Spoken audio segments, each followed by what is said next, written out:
எல்லாருக்கும் வணக்கம். மும்மொழி கொள்கையை நம்ம அரசியல் ரீதியா பார்க்காம, பர்சனல் ஈகோவா பார்க்காம, நீங்க ஒரு காலேஜ் படிச்சுட்டு இருக்கிற ஒரு ஸ்டூடெண்டா, சொல்ல போனா 25 இருந்து 35 வயசு உங்களுக்கு. ஸோ அப்படி ஒரு பர்சனா இருந்து யோசிச்சு பாருங்க. இப்போ நீங்க ஒர்க் பண்ணிட்டு இருக்கீங்க. இப்போ நம்ம தமிழ்நாட்டில் ஒரு கிராமத்தில் உட்காந்து ஒரு சிஸ்டம் மட்டும் வச்சு இந்தியாவில் மூளையில எங்க இருந்தாலும் அந்த கம்பெனிக்கு வேலை செஞ்சு கொடுக்குறோம்.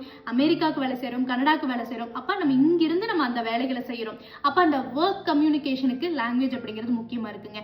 பிசினஸ் இப்போ நார்த் இந்தியாவில் ஒரு பொருள் வந்து கம்மியா இருக்கு அப்படின்னா அதை அங்கிருந்து கொஞ்சம் பேரம் பேசி வாங்கி நம்ம தமிழ்நாட்டில் கொண்டு வந்து விற்கலாம் அப்படின்னு பிசினஸ் மைண்டா இருக்கிறவங்களுக்கு அங்க கம்யூனிகேட் பண்றதுக்கு லாங்குவேஜ் வந்து தேவையா இருக்குங்க.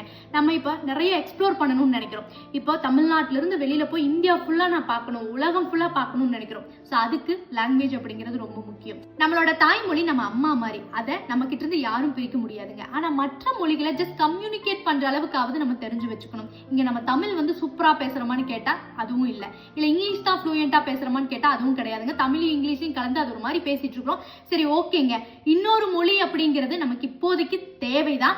இப்ப யாரெல்லாம் அந்த மூன்றாவது மொழி வேண்டான்னு சொல்றாங்களோ அவங்க எல்லாம் தெளிவா கத்துட்டு தாங்க இருக்கிறாங்க. நம்ம தான் பல பிரச்சனைகளை அதனால ஃபேஸ் பண்ணிட்டு இருக்கோம். ஸோ நம்ம ஃபேஸ் பண்ற பிரச்சனைகளை அட்லீஸ்ட் நம்ம குழந்தைங்களாவது ஃபேஸ் பண்ணாம இருக்கணும். ஸோ நீங்க எந்த மொழி மூன்றாவது மொழியா இருந்தா பரவாயில்ல அப்படின்னு நினைக்கிறீங்க?